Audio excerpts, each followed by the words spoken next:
Bonjour et bienvenue dans les vidéos du tuto du tuto.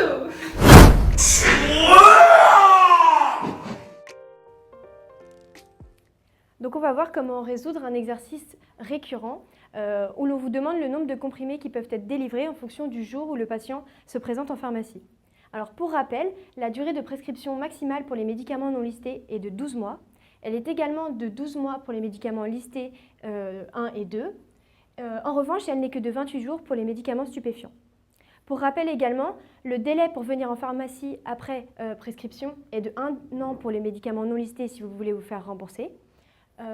Pour les médicaments listés 1 et 2, ce délai n'est que de 3 mois. Il y a quand même une certaine souplesse quand il s'agit de vaccins. En revanche, pour les stupéfiants, et c'est ce qui va nous intéresser dans cet exercice, ce délai pour venir se présenter en pharmacie n'est que de 3 jours suivant la prescription, ce qui correspond à 4 jours à compter de la date de prescription. Je m'explique avec un exemple. Si la prescription est faite le 3 avril, la totalité du traitement va pouvoir être délivrée durant les 3 jours suivant la date de prescription. Les 3 jours suivants, donc le 4, 5, 6. Quand on parle de 4 jours à compter d'eux, ça va être à compter du 3 avril, donc 3, 4, 5, 6. Ça veut dire la même chose, ça veut dire que le 3, le 4, et le 5 et le 6, la totalité du traitement va pouvoir être délivrée. En revanche, à partir du 7, on va voir qu'il va y avoir un décompte. Alors, donc, ce qu'on vient de voir, donc là, si on fait un exemple avec une posologie de 1 comprimé par jour pendant 7 jours, en prenant donc le J1 le 3 avril, la totalité du traitement va pouvoir être délivrée le 3 avril, donc 7 comprimés, le 4, le 5 et le 6. En revanche, à partir de J5, donc du 7 avril, il va y avoir un décompte. Pour savoir par où commencer ce décompte, il faut vous mettre au jour maximal de la prescription, donc 7 jours, et ne délivrer qu'un seul comprimé. C'est-à-dire que si nous sommes après, il y en aura 0 qui sera donné au patient. Et après, vous n'avez plus qu'à remonter de 3. Donc si on arrive le jour 5, par exemple, le 7 avril, il n'y a que 3 comprimés qui pourront être délivrés. Et même si c'est un boîtage de 14 comprimés, le pharmacien va découper ce boîtage et ne donner que le nombre exact d'unités au patient. C'est vraiment très réglementé. Une autre chose, si jamais c'était 3 comprimés par jour, on aurait multiplié tous ces chiffres en rouge par 3. On a vu que la durée maximale de prescription des stupéfiants était de 28 jours. Maintenant, si on a une prescription qui dure vraiment 28 jours, il va souvent y avoir besoin de fractionner la délivrance. Ça va dépendre des médicaments, hein. Tout est écrit dans le Vidal et pour chacun, le médecin va pouvoir regarder s'il peut autoriser la délivrance en une seule fois ou en plusieurs. Et c'est lui qui va la poser sur l'ordonnance. Si jamais lui, il décide qu'il veut que tout soit délivré en une seule fois, il le peut en l'écrivant sur l'ordonnance, par exemple si le patient veut aller en voyage ou quelque chose comme ça. Donc nous, on va voir comment va faire le patient pour venir récupérer ses comprimés pour la deuxième fois. Donc dans notre exemple, on a une prescription avec 1 comprimé par jour pendant 28 jours et on a un fractionnement en 2 fois 14 jours. Donc si on reprend l'exemple d'une prescription le 3 avril, le 3 avril et donc les 3 jours suivants, le patient peut avoir la totalité de la première fraction. Si jamais il arrive plus loin, on va faire un décompte à partir du dernier jour de la fraction, donc le J14, et on va remonter. Comme ça, 3, 4, 5, 6, 7, 8, 9, 10. Donc là, rien ne change par rapport à tout à l'heure. Maintenant, voyons à partir de quand il peut venir chercher sa deuxième fraction. Donc quand on arrive à la fin de la première fraction, il peut venir, donc, quand il n'en reste plus aucun, prendre la totalité de la deuxième fraction. Dans les 3 jours suivants, cette fin de la première fraction. Donc, voilà, jusqu'à J18, il peut venir et prendre la totalité de la deuxième fraction.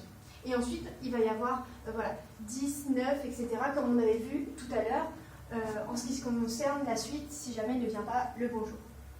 Ce qui est important de retenir également, c'est que si jamais la délivrance n'avait pas commencé le 3 avril, mais par exemple le 5 avril, tout aurait été décalé en considérant que c'était le 5 avril le J1.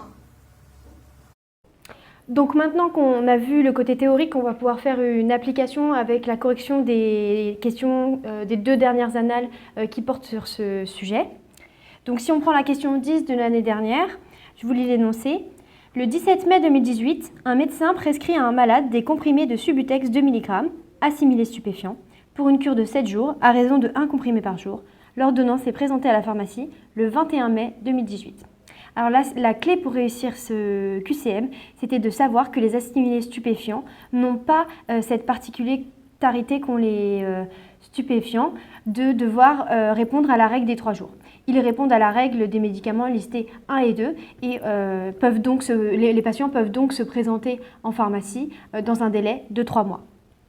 Donc, item 46, le malade se verra remettre une boîte de 7 comprimés. C'est vrai, puisque le 21 mai est dans les 3 mois suivant le 17 mai. Item 47, le malade ne recevra pas son traitement car il a dépassé le délai des 3 jours suivant la date de prescription. C'est faux, on n'est pas dans le cadre des stupéfiants. Et pareil pour l'item 48, le malade recevra 3 comprimés car il a dépassé le délai des 3 jours suivant la date de prescription. C'est pareil, c'est faux, c'est hors contexte. Item 49, en cas de délivrance, l'enregistrement de la boîte doit être effectué sur l'ordonnancier des spécialités pharmaceutiques ainsi que sur le registre des stupéfiants.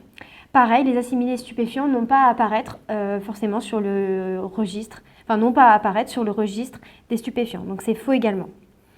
Item 50, en cas de délivrance, le pharmacien doit conserver une copie de l'ordonnance pendant 3 ans. C'est faux, cette phrase ne s'applique qu'aux stupéfiants. Passons maintenant au QCM 10 de 2016-2017. Je vous lis l'énoncé. Un médecin prescrit à un malade des comprimés d'actiskénan, stupéfiants à dose non exonérée, pour une cure de 7 jours à raison de 3 comprimés par jour. Le malade se présente à la pharmacie le 6e jour à compter de la date de prescription. Combien de comprimés recevra-t-il ? Donc là, on est bien sur un stupéfiant qui n'est pas à dose exonérée, donc on va devoir appliquer la règle des 3 jours. Donc, 6 jours à compter du premier jour. Voyons la règle. Donc, pendant le premier jour, on va avoir une délivrance de 21 comprimés, puisque 7 fois 3. Pareil, les 3 jours suivants.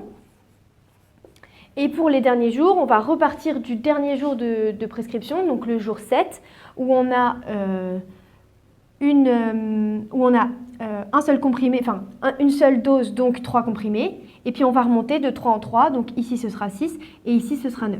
Comme nous, on voulait à J6 à compter de la date de prescription, on va avoir 6 comprimés qui sont délivrés et c'est donc l'item 48 qui est bon.